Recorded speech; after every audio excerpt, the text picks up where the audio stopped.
Imana ibizifiteyo ahantu hari ibibazo byinshi Imana yabona ibisubizo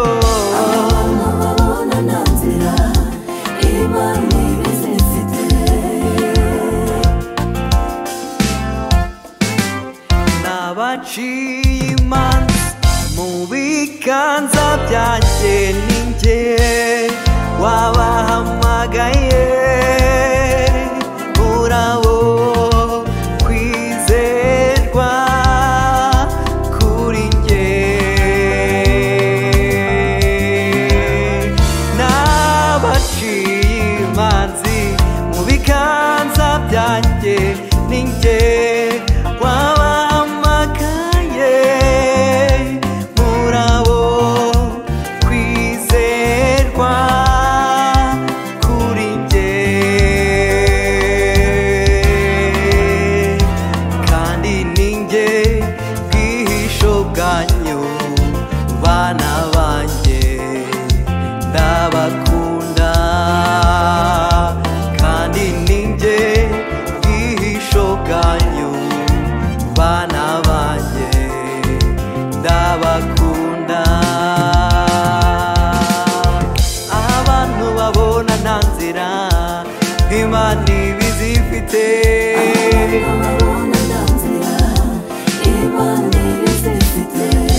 niyo haba mu gikuta Imana yabonamo inzira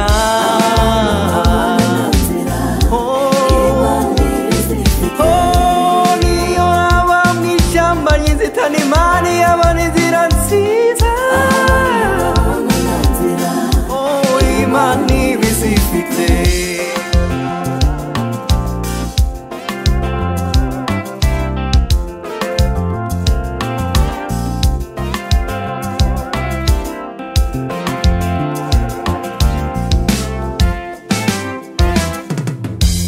bwirijwi rikwibasiye uticeceka kuko umucunguzi wanjye ariho bwirijwi rikwibasiye uticeceka kuko umucunguzi wanjye ariho kandi unsindishiriza ari hafi ndetse yiteguye kuntabara kandi unsindishiriza ari hafi ndetse yiteguye kuntabara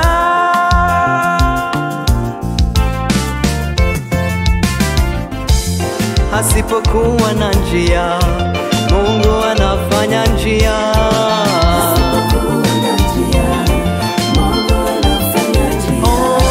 hasipokuwa na njia Mungu anafanya njia yoyo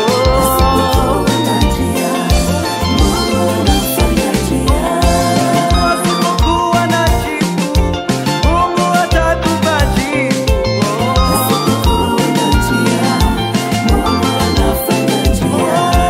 tena katika matatizo Mungu atakushindia yoyo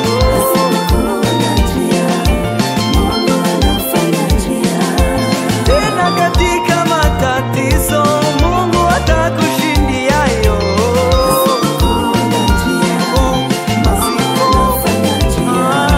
tena katika matatizo Mungu atakushindia yo Mungu anafanya njia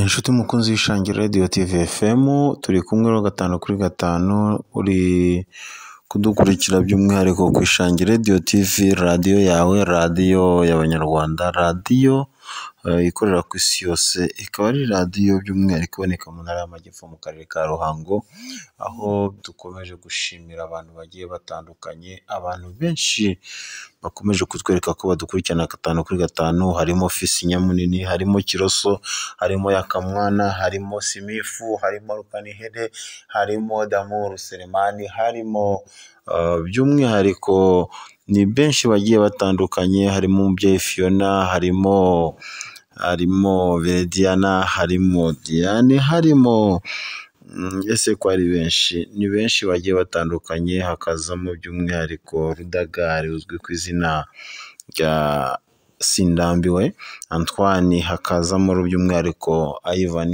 barimo benshi, harimo Damour, ni benshi bagiye batandukanye batwereka ko baba badukurikirana 5/5, bari mu bice bitandukanye by'uru Rwanda, ndetse by'umwihariko dushimira abantu bose bari ahantu hagiye hatandukanye, harimo John uri hariya muri Rubavu, hakazamo Darira uri hariya muri Ngororero, hakazamo by'umwihariko Rusi uri hariya muri Gaseke muri Gicumbi, harimo kuzamo by'umwihariko Ntamaka 14 witwa Gasabiko uri hariya Nyabugogo, harazamo Muze Munyankindi uri hariya Nyabugogo mu Nkundamahoro, ni benshi bagiye batandukanye. Rero ntabwo twabura gusuhuza by'umwihariko Bosiko uri hariya muri Ngoma, ndetse by'umwihariko hakazamo Kamana uri hariya muri Muhanga, umuyobozi w'abavuzi gakondo mu karere ka Muhanga, harazamo Imurani uri mu bavuzi gakondo mu karere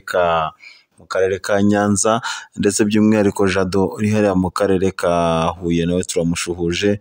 Benshi cyane bakomeje kutwereka ko badukurikirana, Dative uri Gicumbi turagushuhuje, benshi cyane bakomeje kutwereka ko turi kumwe 5/5. Rero nshuti muvandimwe, by'umwihariko ukomeje gukurikirana Ishangi Radio TV FM, natwe turakuzirikana 5/5. Uyu rero muri kumwe ni Dr. Victory, wa muvandimwe wawe, wa wundi uguhoza ku mutima, wa wundi muhora muganira 5/5. Reka dukomeza twiganira none mu Ishangi na Gospel, aho dukomeza tuganira mu byigisho bigiye bitandukanye, ariko turi muri Timoteyo wa 2 ibice 3 umurongo wa 1 kugeza 6, ahavuga ngo umenye neza ko mu minsi y'imperuka hazabaho ibihe birushya. Ni isomo rikomeye cyane rero rivuga iminsi y'imperuka, ndetse by'umwihariko aho bigaragara ko turimo dusatira iminsi y'imperuka mu buryo bufatika, ndetse buri wese akaba ari ibintu agomba kurebesha n'amaso ye, ndetse akabibona amaso ku maso. Ni ibintu birimo bigaragaza yuko birimo bigaragara cyane ahantu hagiye hatandukanye. Ni nayo mpamvu buri wese urimo gukurikirana Ishangi Radio TV FM, reka mubwire ngo uyu mwanya ni uwe, kandi uyu mwanya nawo ni umwanya ugomba gutekerezaho neza, kubera ko mu mubwiriza igice cya 9 umurongo wa 5 handitse ngo abazima bazi ko bazapfa, ariko abapfuye bo ntacyo bakizi, kandi nta ngororano bakizeye kuko batakibukwa. Urukundo rwabo n'urwangano rwabo n'ishyari ryabo byose biba bishize, kandi nta mugabane bakizeye mu bikorerwa munsi y'ijuru, byose kugeza ibihe byose. Hanyuma rero nshuti mukunzi Ishangi Radio TV FM, reka dusenga Imana, hanyuma dukomeze gahunda n'ikiganiro cyacu cy'Ishangi na Gospel. Mubyeyi wacu turagushimira, izina ryawe rihabwe icyubahiro, uri Imana isumba ibigirwamana, uri Imana ivuga bikaba, yategeka bigakomera, izina ryawe rihabwe icyubahiro.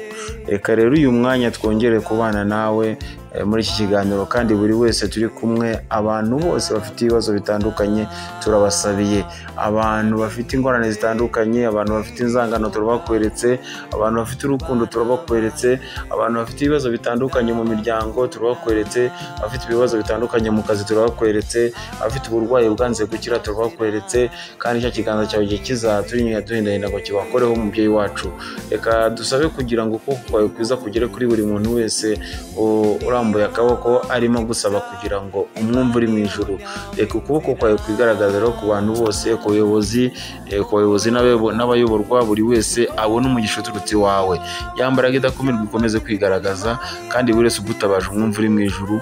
Ufite ibibazo byananiranye bibonera ibisubizo, kandi mu gihe gikwiriye tuzatambutsa amashimwe y'uko twashubijwe nawe. Gahorobana natwe nk'uko ubikora mu izina rya Yesu umwami wacu, amen.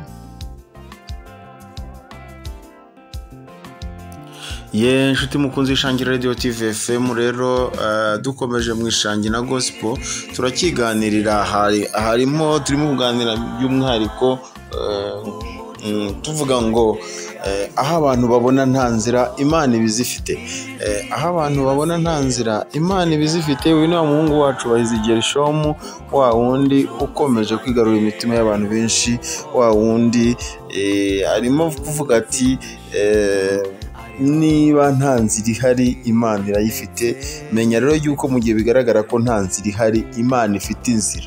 Ni nayo mpamvu mu mubwiriza bavuze ngo igendere wirire ibyo kurya byawe wishimye kandi winywere vino yawe n'umutima unezerewe, kuko Imana imaze kwemera imirimo yawe. Imyambaro yawe ihore yera kandi mu mutwe wawe ntihakaburemo amavuta. Wishimana n'umugore ukunda iminsi yose uzamara ukiriho, niyo Imana yaguhaye munsi y'ijuru yose n'iminsi yawe y'imfabusa, kuko ibyo ari byo wagabanye muri ubu bugingo, kandi no mu miruho yawe ugokera munsi y'ijuru. Umurimo rero wose werekejeho amaboko ukorana umwete, kuko ikuzimu aho uzajya nta mirimo nta migambi uzahabona, haba no kumenya cyangwa ubwenge. Hanyuma wongere utekereze neza, umurimo werekejeho amaboko ukorana umwete. Rero niba ufite ishyari rigire vuba, kubera ko ikuzimu aho uzajya nta shyari uzahabona, ndetse by'umwihariko ndetse nta kintu na kimwe uzaba ugitekereza. Cyakoza ibi byose ngo umenye ko Imana izabigarura byose, umenye ko bizagaruka imbere yawe. Inshuti mukunzi Ishangi Radio TV FM, urwangano rwawe rugire vuba, ariko bibaye byiza warugabanya, kuko umenye neza yuko byose bizagaruka imbere y'amaso yawe uko bikurikirana. Urukundo rwawe rushyiremo imbaraga cyane, kubera yuko ikuzimu aho uzajya ibyo byose bizaba birangiye, ahubwo imirimo yawe izagenda iguherekeje. Yewe ibyo ukora byose, uko ugira kose ukiri ku isi, ubugambanyi ugira ukiri ku isi, mbese ibyiza ukora ukiri ku isi, umenye ko ibyo byose aribyo bizaguherekeza, kandi nabyo bizagutsindisha mu rubanza cyangwa se bigutsindishirize. Bityo rero nshuti mukunzi Ishangi Radio TV FM, reka Imana ikomeze gufasha abantu bose bakomeje gukurikirana ibiganiro, kandi buri wese turi kumwe 5 kuri 5 ndamusabiye kugira ngo ibyo avuga n'ibyo akora bitume aba mu ruhande rutsinda, bitume buri muntu wese aba mu ruhande rutsinda.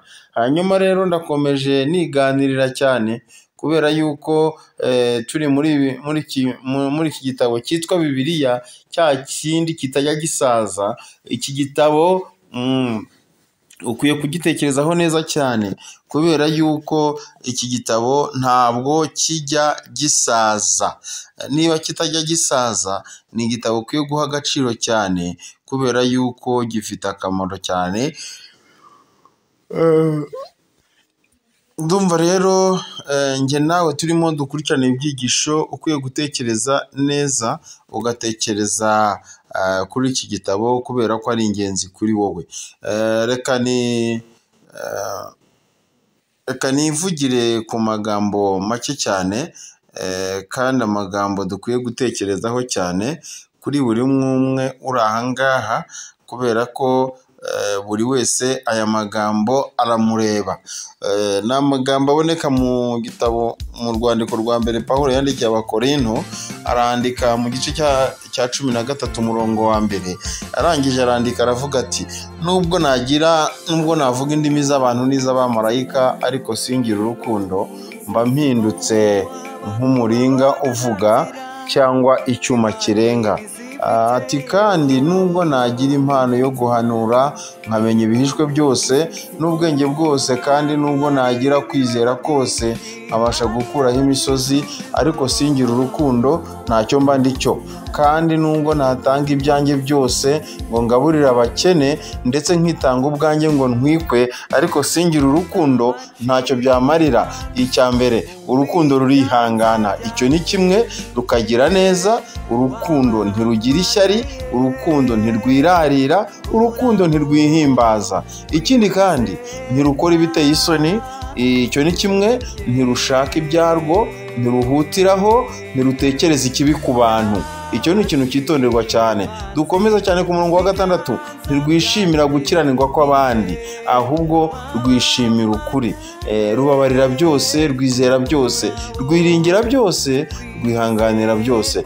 Urukundo ntabwo ruzashira. Guhanura kuzarangizwa, no kuvuga izindi ndimi kuzagira iherezo. Ubwenge nabwo buzakurwaho, kuko tumenyaho igice kandi tugahanura igice. Ariko ubwo igishyitse rwose kizasohora, bya bindi bidashyitse bizakurwaho. Nkiri umwana muto navugaga nk'umwana muto, ngatekereza nk'umwana muto, nkibwira nk'umwana muto. Ariko maze gukura mva mu by'ubwana. Icyakora none turebera mu ndorerwamo ibirorirori, ariko icyo gihe tuzarebana duhanganye mu maso. None menyaho igice, ariko icyo gihe nzamenya rwose nk'uko namenywe rwose. Ariko none icyitonderwa, hagumyeho kwizera n'ibyiringiro n'urukundo. Ibyo uko ari bitatu, ariko ikiruta ibindi byose ni urukundo. Imana yacu yahabwa icyubahiro. Buri wese rero, inshuti mukunzi y'Ishangi Radio TV FM, ibi ni ibintu ugomba gutekerezaho ukabanza ukareba, mbese ufite urukundo rungana iki? Mbese ubayeho ute? Mbese umuntu aramutse mugize icyo mupfa ubigenza ute? Mbese wumva wamugira ute? Wumva wabigenza gute? Ugomba kubireba nabyo ukabitekereza, ukibaza niba uramutse umuntu aguhemukiye, cyangwa se iyo uhemukiye umuntu umusaba imbabazi bingana iki. Ibi byose ugomba kubitekerezaho, kubera yuko ikintu twabonye ni ibintu bitatu cyane, ni nabyo bikomeye kandi biruta ibindi. Icya mbere ni ibyiringiro no kwizera ndetse n'urukundo, ariko ikiruta ibindi cyane ni urukundo. Imana yacu yahabwa icyubahiro kandi ifashe buri muntu wese gutekereza neza kuri aya magambo.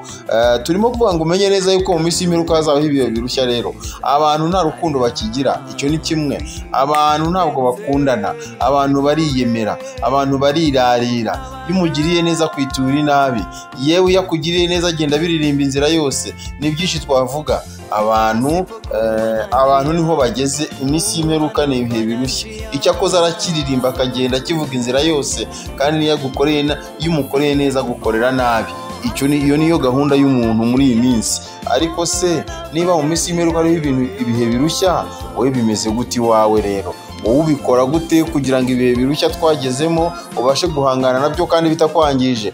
Ukaba mu isi utari uw'isi, kandi ugakorera ijuru nk'utaha uyu munsi. Ugomba gukorera mu isi nk'utazayivamo, kandi ugakorera ijuru nk'utaha uyu munsi. Mbese ubibaye mwute wowe ubwawe? Bite ubibaye mwute muri sosiyete ubayemo? Mbese abantu bakuvuga ngo iki? Abantu barakuvuga kandi abantu barakuganira. Iyo bakuvuze bavuga ngo iki? Bakuganira iki? Ese ni ubuhe buhamya bakuvugaho? Ugomba kubitekerezaho neza, kubera ko turi mu minsi y'imperuka, iminsi yahanuwe n'abahanuzi benshi. Ndetse by'umwihariko yaravuze ngo igihe kizaza ntabwo bazihanganira inyigisho nzima, ngo kuko amatwi yabo azaba barya, ngo baziguriza abigisha bahuje n'irari ryabo. Ndetse buri muntu wese arakurura yishyira, ndetse ashaka gushyira mu nda. Ni icyo ngicyo abantu barimo barwanira, ni iki intambara zirimo ziberaho ku isi, ni icyo ngicyo inzangano zirimo zizira. Umuntu arakubona ukiza akumva arakwanze, arakubona ukenya akumva arakwanze. Ibyo byose ibimenyetso byerekana ko imperuka irimo gusohora neza 5/5. Nshuti mukunzi y'Ishangi Radio TV FM, ese wowe urabivugaho iki? Iyo ukomeje kwitegereza ukareba ahakuzengurutse, ukareba uko bihagaze, iyo ukomeje kubireba ubona bimeze gute? Iminsi y'imperuka twayigezemo. Imana idufashe, itugirire neza, iduhe gukomeza gutekereza ku hazaza hacu. Reka Imana ikomeze gufasha buri muntu wese mu kazi arimo gukora, agakore azi neza yuko byose bizashyirwa mu rubanza. Akazi ukora, uko ubayeho, ubuzima ubayemo bwose buzatuma Imana igushyira mu rubanza. None se nujya mu rubanza bizagenda gute? Ongera ubitekerezeho neza. Rero imyambarire yawe, iminywere yawe, imivugire yawe, ibikorwa byawe byose uko ubanye n'abantu bose bizatuma Imana igushyira mu rubanza. Hanyuma rero tekereza ukuntu muri iyi minsi abavandimwe bitameze neza, umugabo n'umugore ntibamerewe neza, umukazana na nyirabukwe nawe nuko, umukobwa na nyina, umuhungu na se. None se niba bimeze gutyo, ubwo umukozi yaba amerewe gute mu rugo? Umukozi n'umukoresha bameranye gute? Ibyo byose tugomba kubirebaho, kubera ko turi mu minsi y'imperuka kandi n'ibihe byavuzwe n'abahanuzi benshi. Ni ibihe kandi birimo bigera ku iherezo. Ibi birimo bigaragaza neza yuko buri muntu wese arimo gukura yishyira, ariko nubwo buri muntu wese akura yishyira, umenye ko byose bizatuma Imana igushyira mu rubanza. Imana idufashe gutekereza ku hazaza hacu, de gutekereza ku gihe cyacu. Ku gihe cyacu twapfushije ubusa, kuko Yesu yaravuze ngo amagambo yose y'imfabusa abantu bavuga ngo bazayabazwa ku munsi w'urubanza. Hanyuma rero ibyo ngibyo nibyo dukwiye gutekereza neza.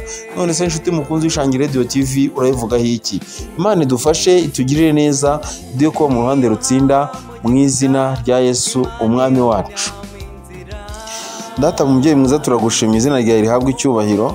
Tugushimiye ko ari wowe mwigisha w'umuhanga, tugushimiye ko ari utambutse ibyigisho kugira ngo bibashe kugira icyo bifasha buri muntu wese. Twari turimo twiga rero rya somo riri mu rwa mbere rw'Abakorinto n'igice cya 13 umurongo wa mbere, ndetse twize by'umwihariko no muri Timoteyo wa kabiri ibice 3 umurongo wa mbere, aho bavuze ngo mu minsi y'imperuka hazabaho ibihe birushya, kandi databuja twamaze kubigeramo.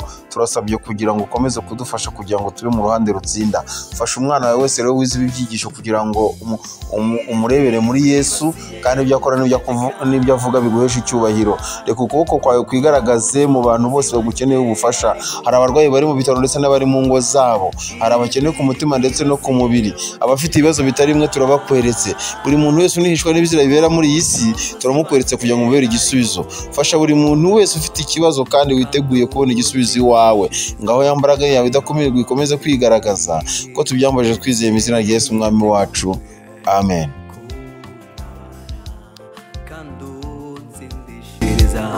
Ari hafi ndetse yiteguye kuntabara.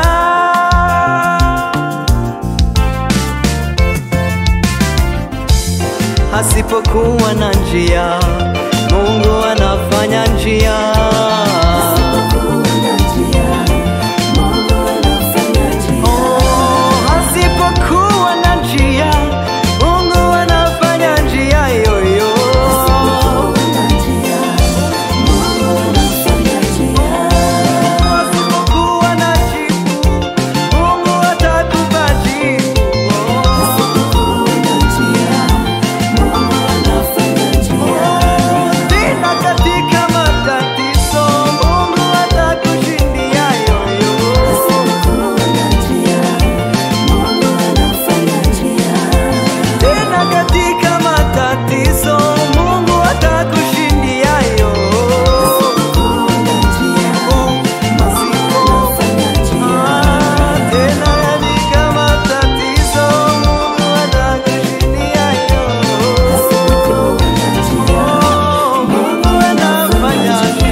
Warasenze igihe kirekire kandi wari ufite amasezerano,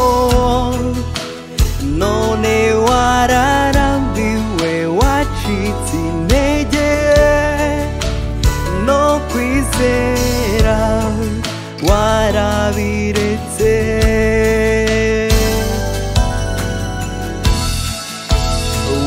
Warasenze igihe kirekire kandi wari ufite amasezerano, none wararambiwe wacitse intege no kwizera warabiretse. Imana ivuganye nawe garuka, ukuboko kwayo ntikwananiwe gukora. Imana ivuganye nawe garuka, ukuboko kwayo ntikwananiwe gukora. Oh, garuka, imigisha yawe iragutegereje. Oh, garuka, imigisha yawe iragutegereje.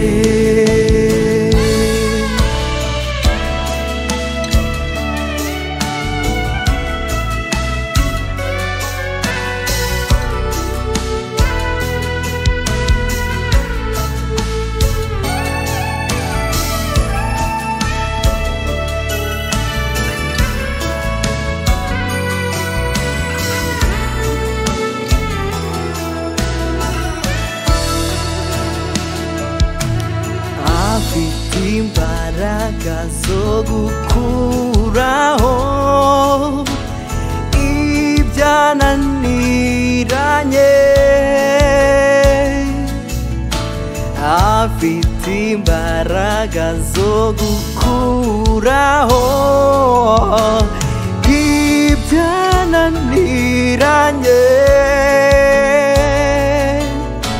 Ibyawe ntabwo byayinanira, akiri humure urasubijwe.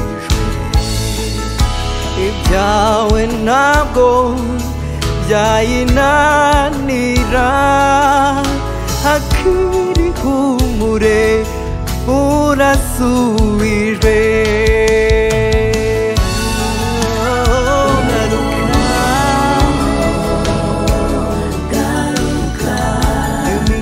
Yawe iragutegereje. Ibyo wasengeye birasubizwa. Garuka, imigisha yawe iragutegereje. Imana ishoboye byose, winuyegere. Oh, imigisha yawe garuka, garuka, garuka, imigisha yawe iragutegereje.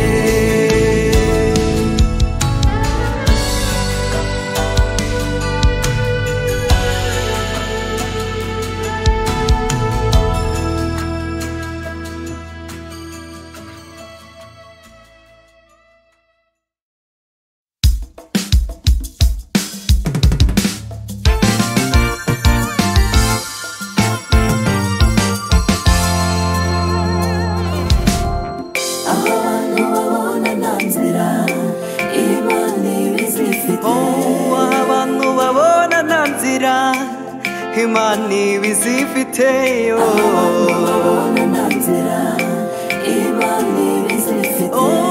Ahantu hari ibibazo byinshi, Imana yabona ibisubizo.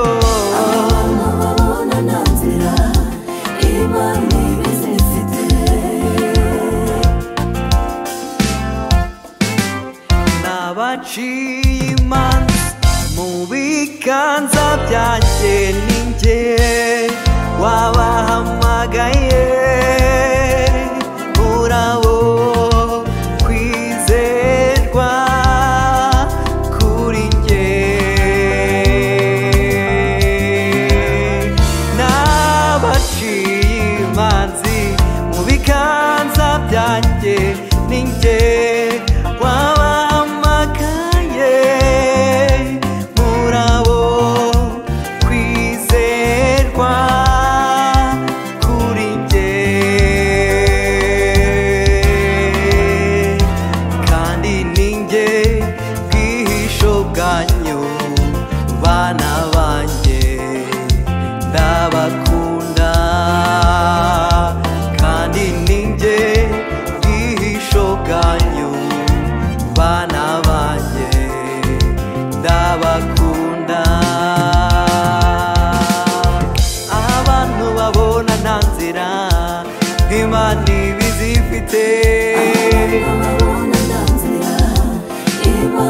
bizifite niyo haba mu gikuta Imana ihabonamo inzira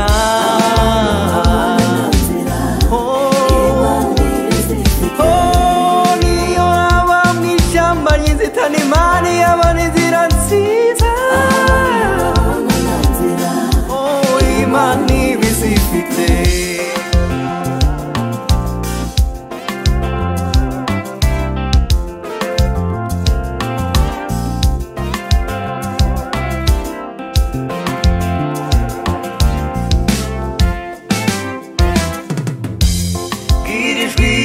basiye uticeceka kuko umucunguzi wanjye ariho bwira ijwi rikwibasiye uticeceka kuko umucunguzi wanjye ariho kandi unsindishiriza ari hafi ndetse yiteguye kandi unsindishiriza ari hafi ndetse yiteguye kuntabara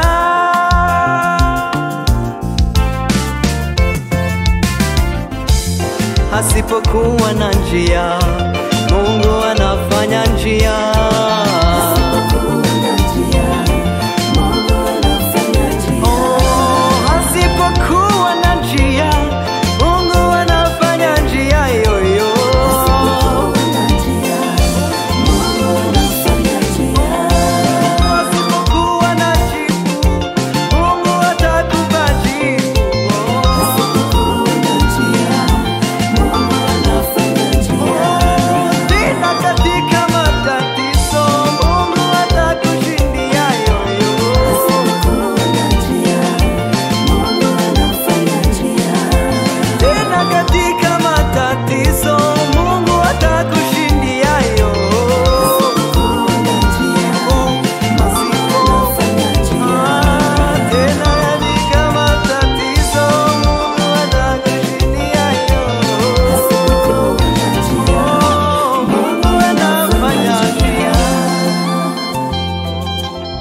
Imana ibizifiteyo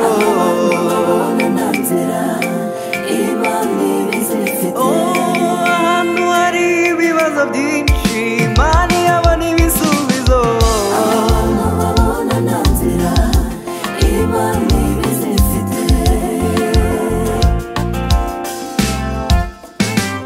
nabaciye imanza mu biganza byanjye ninjye wabahamagaye murabo kwizerwa kuri njye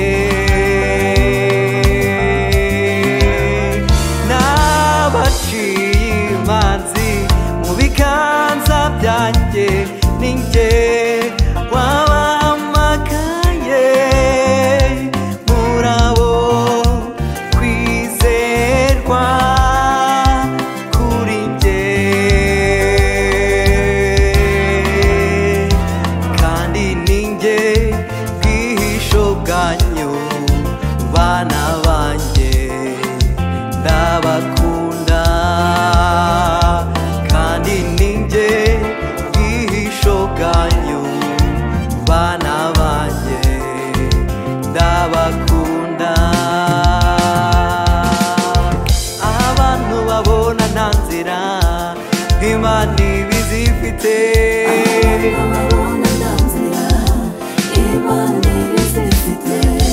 niyo haba mu gikuta Imana yabonamo inzira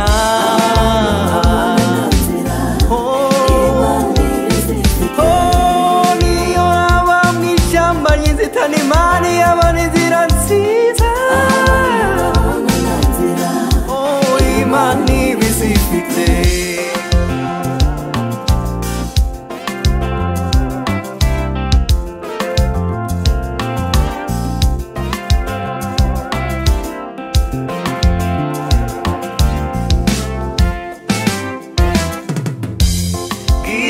rikwibasiye uticeceka kuko umucunguzi wanjye ariho bwira ijwi rikwibasiye uticeceka kuko umucunguzi wanjye ariho kandi unsindishiriza ari hafi ndetse yiteguye kuntabara kandi unsindishiriza ari hafi